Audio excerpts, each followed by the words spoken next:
एक समय की बात है। एक गांव में रामू नाम का एक किसान रहता था। रामू अपने खेत में काम करके अपना गुजारा बहुत ही मुश्किल से करता था। एक दिन रामू अपने खेतों के लिए बीज खरीदने बाजार गया। बाजार में रामू की नजर दो घड़ों पर पड़ी।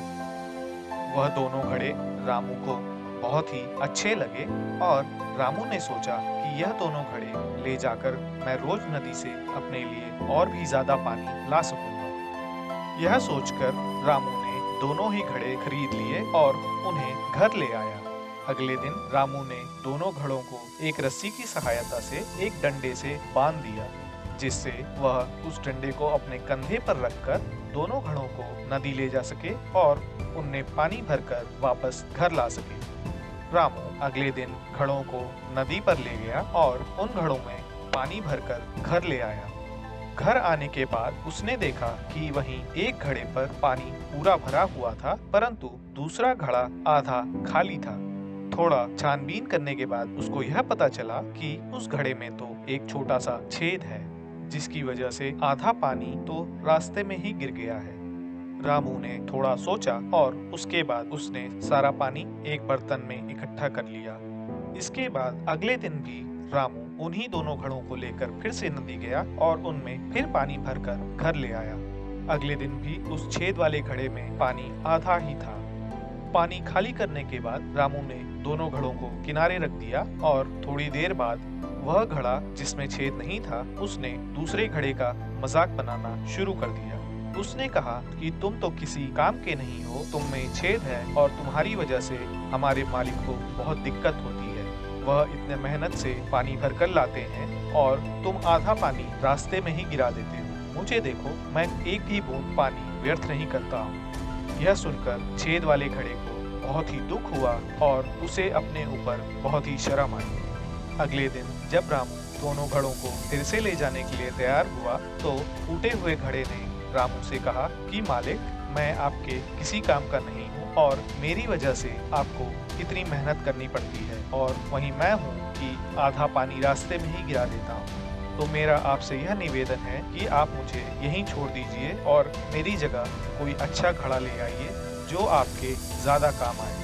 यह सुनकर रामू मुस्कुराया और उसने टूटे हुए घड़े से कहा कि तुम निराश मत हो। अच्छा चलो, एक काम करते हैं, आज फिर तुम मेरे साथ चलो और रास्ते में मैं तुमको एक अच्छे फूलों के बगीचे दिखाऊंगा, जिसको देखकर तुम्हारा भी मन प्रसन्न हो जाएगा और तुम्हारा दुख थोड़ा दूर हो जाएगा। टूटा हुआ घड़ा मान गया और थोड़ी देर बाद रामू नदी गया और पानी भरकर जब लौटने लगा तो रास्ते में रुककर उसने दोनों घड़ों को एक फूलों का बगीचा दिखाया। वह फूलों का बगीचा बहुत ही सुंदर था और उसमें कई तरह के फूल लगे हुए थे।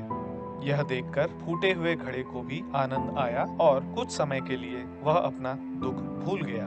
परंतु घर आने के बाद फिर से जब फूटे हुए घड़े ने देखा कि उसमें आधा ही पानी बचा है, तो वह फिर निराश हो गया। फूटे हुए घड़े को निराश देखकर रामू ने उससे कहा कि क्या तुम्हें फूलों के बगीचे पसंद आए?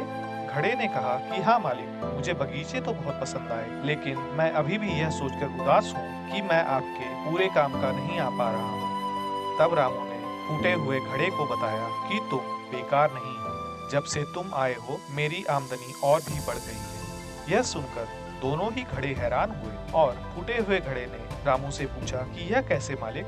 तब रामू ने बताया कि पहले दिन जब मैं तुमको लेकर नदी गया और लौटने लगा तो मैंने ध्यान नहीं दिया, लेकिन तुम्हारा पानी एक सूखी जमीन पर गिर रहा था। घर आकर जब मैंने थोड़ा दिमाग लगाया तो मैंने थोड़े से फूलों के बीज खरीदे और उस बंजर जमीन पर लगा दिए। इस तरह जब भी मैं दोनों घड़ों में पानी भरकर घर लौटता तो तुम, यानी कि फूटे हुए घड़े, तुम गिरते हुए पानी से उस जमीन की सिंचाई करते और धीरे धीरे करके तुम्हारी ही वजह से वह बीज आज बड़े होकर सुंदर फूलों का बगीचा बन चुके हैं। और मैं उन फूलों के बगीचों से फूलों को तोड़कर बाजार में बेच देता हूँ और उससे मुझे और भी अधिक मुनाफा होता है। यह सुनकर दोनों ही घड़े हैरान हो गए और फूटे हुए घड़े के चेहरे पर मुस्कान छा गई।